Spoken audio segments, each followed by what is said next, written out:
Hola, ¿qué tal? Yo soy Fernando Gesto Martínez Mansur, soy profesor de la Facultad de Derecho de la UNAM y soy el director de Democracia del Centro de Análisis para la Investigación e Innovación. Hoy quiero platicar un tema que ha estado ahí en la discusión pública los últimos días, que es sobre los pesos y contrapesos que va a tener Andrés Manuel López Obrador en estos 6 años de gobierno y que de verdad nos preocupa y nos alerta un poco sobre la situación actual. Déjenme explicarles un poco el término de pesos y contrapesos. El término de pesos y contrapesos, que en inglés se llama checks and balances, que son los gringos los que crearon muy bien este concepto, es cómo los tres poderes, la división de poderes, el poder ejecutivo, el poder legislativo, el poder judicial, se balancean entre uno. Como decía Hamilton en El Federalista, decía Hamilton que el poder ejecutivo tenía la espada, ¿no? Eran los que podían tener la milicia, las armas para hacer cumplir la ley. El poder legislativo era el que tenía el dinero, porque son los que aprueban los presupuestos. Entonces ellos dos tenían mucho poder.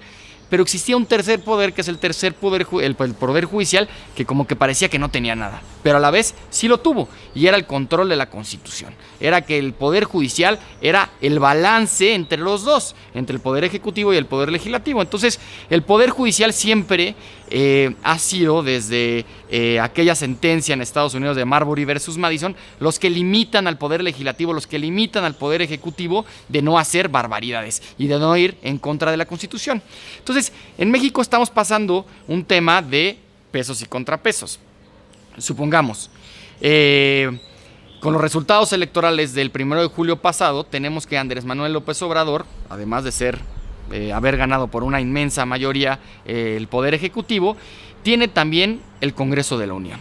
Va a tener alrededor del 61% de los diputados en la Cámara de Diputados, y ojo, se necesita el 66% para poder hacer reformas constitucionales. Le faltan una cosa como 20 diputados, y 20 diputados se consiguen, o también les dices, ese día no vayan y para votar las reformas constitucionales. Entonces, creo que ahí tiene mucho poder en la Cámara de Diputados. Y después en la Cámara de Senadores va a tener alrededor de 74 diputados. Estamos hablando de Morena, PES y PT, y entonces pues no va a necesitar gran convencimiento político para que todas sus propuestas sean aprobadas.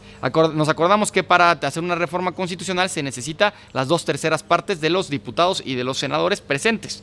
Entonces, creo que ahí no va a tener ningún problema del Congreso de la Unión. Después, para las reformas constitucionales se necesita ir a los congresos de los estados. Se necesitan aprobar por la mitad más uno de los congresos estatales, la mayoría de los congresos estatales. Históricamente, nunca se ha revocado una reforma constitucional propuesta por el Congreso de la Unión y por el presidente en los congresos locales. Los congresos locales hoy en día, y creo que durante toda la historia de México, no han sido un contrapeso real. No han sido un contrapeso real porque siempre que hay una reforma constitucional, los congresos de los estados las aprueban sin ningún problema. Pero ganó 19 congresos de los estados. Si necesitaba 19 congresos estatales, tiene mayoría de Morena, PES y PT. Así es que de los 19 congresos les van a aprobar, aunque sabemos que tenemos una historia en donde los congresos locales nunca han sido un contrapeso, pero de todas maneras, por si existía esta preocupación de que los congresos locales podrían ser un real contrapeso, creo que no lo van a hacer. Entonces, en ese sentido, en el poder legislativo no tenemos un contrapeso al poder ejecutivo. Y después tenemos al tercer poder, al poder judicial. El poder judicial es el que debe de ser el contrapeso real de la administración pública de Andrés Manuel López Obrador, pero ya hay voces que están hablando de la creación de un tribunal constitucional. Les voy a explicar rápido cómo funciona nuestro sistema judicial. El Poder Judicial funciona con una Suprema Corte de Justicia de la Nación, que es la máxima autoridad jurisdiccional del país y que es la encargada del control de constitucionalidad y convencionalidad en México.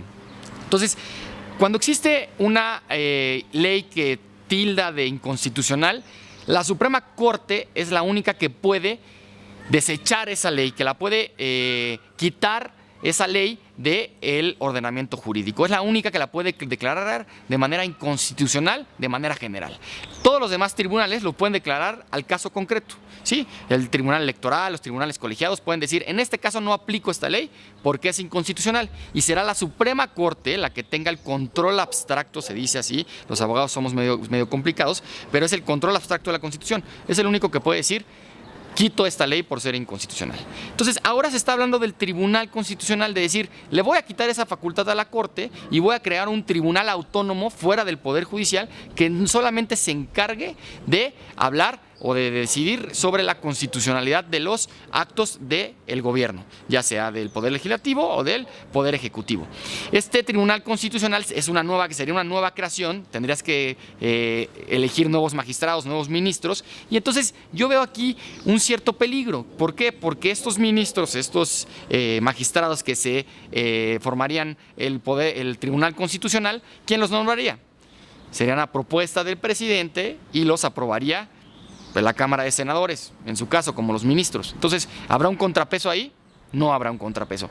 En cambio, mi deseo para esta administración es que se fortalezca la cultura que hemos tenido o el desarrollo institucional que hemos tenido del Poder Judicial. La Suprema Corte de Justicia ha sido un contrapeso, a lo mejor no tanto como en Estados Unidos, pero que ya estamos ahí en esa antesala para que la Suprema Corte realmente sea un contrapeso para el gobierno y realmente es un tribunal constitucional. Ya no necesitamos otro tribunal constitucional, ya tenemos una Suprema Corte de Justicia. Entonces, en vez de borrar y cuenta nueva, vamos a fortalecer lo que ya tenemos. Ese es el primer deseo que tengo sobre los contrapesos, que realmente el Poder Judicial sea el contrapeso real de esta administración, tal y como está haciendo en Estados Unidos. En Estados Unidos todos los decretos de Donald Trump han sido desechados por los tribunales de Poder Judicial y que han llegado también la Suprema Corte, ahí está, veremos si va a ser un contrapeso real. Entonces creo que eso necesitamos en México, es un deseo que